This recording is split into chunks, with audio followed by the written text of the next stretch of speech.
મોડાસાની ગુરુકુલ અને સોસાયટીમાં ચોરી કરવા આવેલ ચોર ઝડપાયો। બૂરના કેબલ અને સાયકલ ચોરતા શખ્સને ઝડપી પોલીસ હવાલે કરાયો। ગુરુકુલ સોસાયટીમાં બોરના કેબલ ચોરી કરવા આવેલ 2 શખ્સ સીસીટીવી કેમેરામાં કેદ। ફરિયાદીઓએ ટાઉન પોલીસ સ્ટેશનમાં જાણવા જોગી ફરિયાદી કરી। રિપોર્ટ જયદીપ ભાટિયા, અરવલ્લી।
सिंह भरत सिंह राठौड़। हाँ, गाम इंदिरा नगर में अहिया हूँ करवा आया था।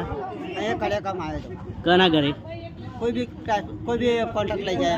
हाँ, અને વાયર તે છોડ્યો